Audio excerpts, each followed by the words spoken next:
नमस्कार दोस्तों, स्वागत है आपका एजुकेशन अड्डा में। आज मैं फिर से एक नई कहानी लेकर आया हूँ। आज मैं आपको बताऊँगा कि आपको आगे बढ़ने से कौन रोक रहा है। आपको इसका उत्तर ज़रूर मिलेगा, लेकिन एक छोटी सी कहानी के माध्यम से। तो आइए शुरू करते हैं। जीवन में प्रेरक कहानियों का एक अलग ही महत्व है।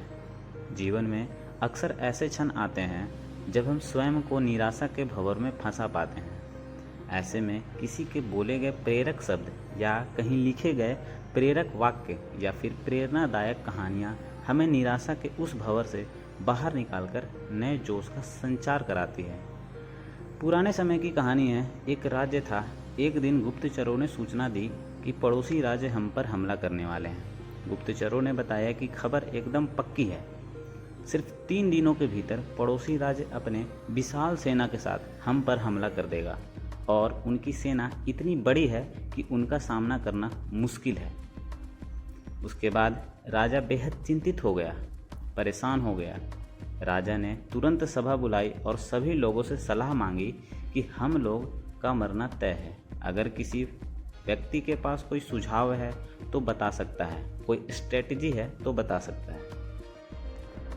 राजा के चतुर मंत्री ने कहा, अब जब जान पर बात आ ही गई है तो इसका एकमात्र उपाय है कि हमें आज ही, अभी ही, इसी वक्त ही पड़ोसी राज्य पर हमला कर देना चाहिए।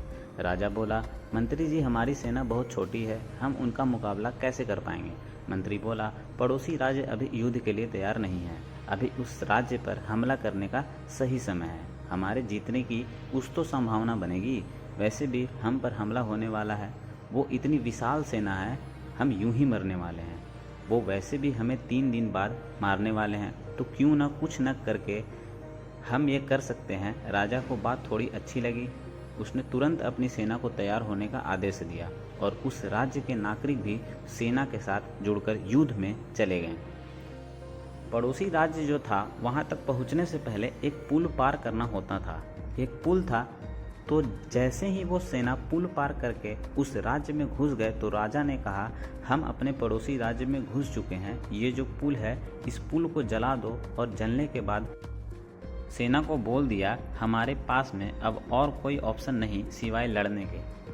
अब हम या तो लड़ सकेंगे या फिर मर जाएंगे। हमारे पास भागने का कोई ऑप्शन नहीं है।